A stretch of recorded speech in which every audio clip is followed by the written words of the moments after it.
हाय friends, मी doctor Anand Khavanekar, spinal disorder and management या सिरीजमध्ये तुमचं स्वागत करतो. मागील व्हिडिओमध्ये आपण सायाटिका या आजाराबद्दल जाणून घेतलं. सायाटिका म्हणजे काय हे विस्तृत स्वरूपात आपण समजून घेतलं. आज आपण सायाटिका हा कोणकोणत्या कारणामुळे होतो याची माहिती घेऊया. सायाटिका नर्व वर ज्या वेळेला दाब येतो किंवा प्रेशर येतो आणि ती नर्व जिथे जिथे जाते तिथे तिथे सुन्नपणा, बधिरपणा, मुंग्या येणे, सायाटिका नर्व येणारा दाब किंवा प्रेशर हा कोणकोणत्या कारणामुळे येतो हे आज आपण समजूया. महत्वाचे कारण म्हणजे स्लिप डिस्क.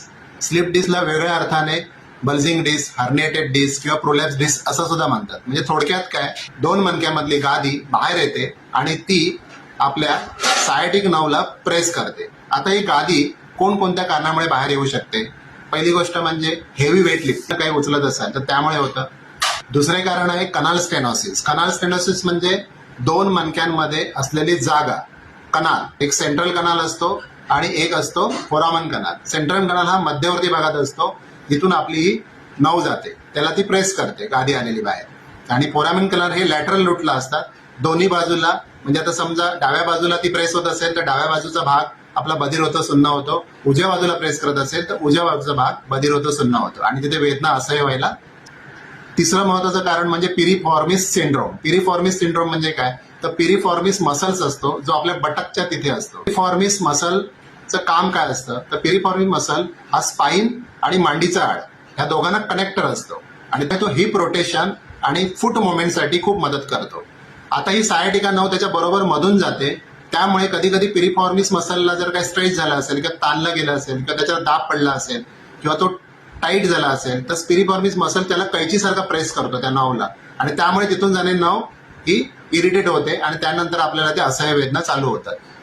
आता हे असं का होतं, कारण हे सतत कंटिन्यू बैठं काम करणारे असतात जे आपल्या बॉडीला कधी स्ट्रेच करत नाहीत, सतत प्रोलॉंग सिटिंग मध्ये बसलेले असतात किंवा उभे असतात कंटिन्युअसली. असे व्यवसाय असतात की त्याच्यामध्ये त्यांना कंटिन्यू एकाच पोझिशनमध्ये राहावं लागतं, त्यामुळे पिरिफॉर्मिस मसलवर ताण येतो.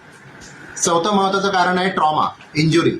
तुम्हाला कुठल्या पण प्रकारची झालेली दुखापत ही मणक्याच्या गादीला सरकण्यासाठी प्रवृत्त करते. बाहेर पडल्यानंतर आपल्या सायाटिक नर्वला प्रेस करते आणि त्यामुळे तिथे असह्य वेदना आणि बधिरपणा येऊ शकतो. एक्सेसिव्ह बॉडी वेट हे महत्वाचं चौथं कारण आहे, कारण जर सतत तुमचं कंटिन्युअसली वजन वाढत असेल तर त्याचा ताण तुमच्या स्पाईनवर पडतो आणि स्पाईनवर ताण पडला तो अनाहूतपणे तुमची सायाटिका नर्ववर त्याचा प्रेशर येऊ शकतो. त्यामुळे वजन सुद्धा कंट्रोल करणं ही खूप गरजेची गोष्ट आहे. आता काही निग्लेक्टेड रिझन आपण शोधूया. ते बऱ्याच वेळेला दुर्लक्ष केले जातात त्या कारणांना सायाटिकामध्ये.